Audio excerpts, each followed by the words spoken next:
నిన్నటి current affairs లోని చివరి ప్రశ్నకు సమాధానం.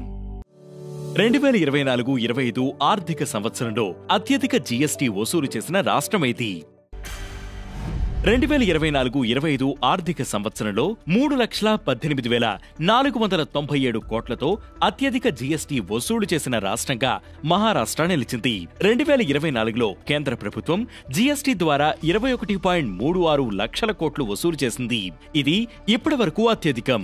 ఇక 2025 ఏప్రిల్లో జీఎస్టీ వసూళ్లు 12.6% పెరిగి 2,36,176 కోట్లకు చేరుకున్నాయి. ఇక మొదటిది, కోటాలో ప్రధానమంత్రి దివ్యసా కేంద్రం.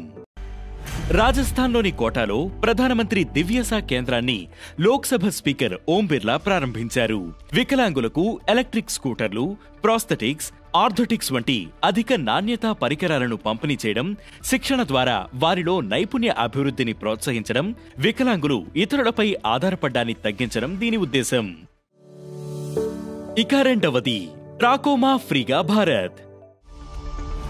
జెనీవాలో జరిగిన 78వ ప్రపంచ ఆరోగ్య సమావేశంలో ప్రపంచ ఆరోగ్య సంస్థ నుంచి భారతదేశం ట్రాకోమా నిర్మూలన సర్టిఫికెట్ను అందుకుంది. ట్రాకోమా అంటే క్లామిడియా ట్రాకోమాటిస్ వైరస్ వల్ల కలిగే కంటి వ్యాధి. ఇది కార్నియాను శాశ్వతంగా దెబ్బతీస్తుంది. ఇప్పుడు భారత్ ట్రాకోమాను నిర్మూలించింది. ప్రపంచవ్యాప్తంగా 21 దేశాలు ట్రాకోమాను తొలగించడంలో విజయవంతమయ్యాయి. ఇక మూడవది, ప్రభుత్వ పాఠశాలల్లో తగ్గిన విద్యార్థుల నమోదు. 2024-25 విద్యా సంవత్సరంలో 23 రాష్ట్రాలు, కేంద్రపాలిత ప్రాంతాల్లోని ప్రభుత్వ పాఠశాలల్లో విద్యార్థుల నమోదు గణనీయంగా తగ్గింది. ఏప్రిల్లో ప్రధానమంత్రి పోషక్ శక్తి నిర్మాణ్ పథకంపై జరిగిన సమీక్షలో విద్యార్థుల నమోదు బాగా తగ్గడం పట్ల అధికారులు ఆందోళన వ్యక్తం చేశారు. ఇందుకు గల కారణాలను పరిశోధించి జూన్ 30 నాటికి వివరణాత్మక నివేదికను సమర్పించాలని రాష్ట్రాలను ప్రభుత్వం ఆదేశించింది. ఇక నాలుగవది, ఒడిశా తీరంలో ఆపరేషన్ ఒలివియా.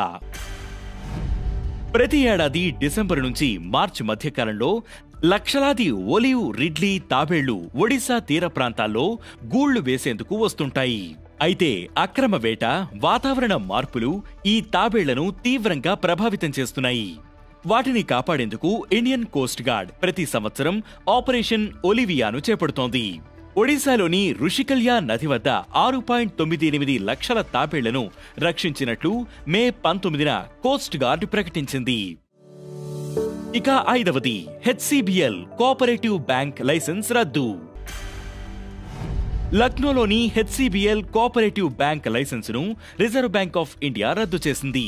తగినంత మూలధనం లేకపోవడంతో పాటు ఆదాయాన్ని ఆర్జించలేకపోవడంతో బ్యాంకింగ్ నిర్వహణ చట్టం 1949లోని నిబంధనల ప్రకారం ఈ నిర్ణయం తీసుకుంది. ఇక ఈ రోజు కరెంట్ అఫైర్స్ క్వశ్చన్: జాతీయ తీవ్రవాద వ్యతిరేక దినోత్సవం ఎప్పుడు? ఈ ప్రశ్నకు సమాధానం మీరే కామెంట్ చేయండి.